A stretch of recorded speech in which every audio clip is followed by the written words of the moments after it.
ابعدوا الترند عن الافراح بالله عليكم، كفايه. بوس رجل الاب والام يوم الفرح قدام العالم كله، هل ده معناها ان انت ابن بار بابوك وبامك وعايز تثبت للعالم؟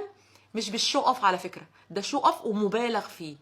بتبغي من وراه ايه؟ الترند والشهره وانك تاخد اللقطه. بوس ايديهم وبوس رجليهم وحطهم في عينيك وفي قلبك وفوق راسك في تعاملاتك بينهم، مش قدام الناس خالص.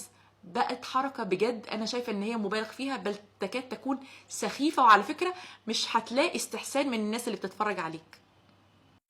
مش عايزة حد يزعل من اللي هقوله. فرح يعني كلنا نفرح، مفيش مشكلة خالص، ونغني على خفيف كده ونتمايل، مفيش مشكلة. لكن إن الأفراح تتقلب تبقى ديسكوتك، العريس والعروسة من أول الزفة لحد بعد البوفيه ما بيقعدوش، رقص متواصل. أنا هنا بلوم على الويدنج بلانر، منظم الحفلة، مخرج الحفلة. يعني نهدى شوية، نقطة نظام.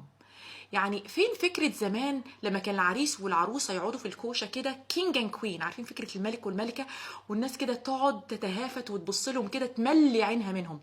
فين الروح دي؟ عززي نفسك. انا بكلم كمان خاصة العروسات. حبيبتي انت عروسة، انت ملكة في اليوم ده، ملكة. ما ينفعش ان انت، انا بشوف مقاسي والله، واكيد انتوا بتشوفوا اكتر مني يعني، العروسه مع كل احترامي في بعض العروسات بيقلبوا لراقصات. انا بشوف عروسه بتهز وترعش وتنزل وتقوم، ايه ده؟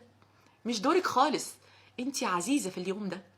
من فضلكم الرقص المبالغ فيه للعريس والعروسه، العريس والعروسه بيروحوا البيت كانهم راجعين من الجيم ما فيهمش حته سليمه. ما زاد عن حده يا جماعه.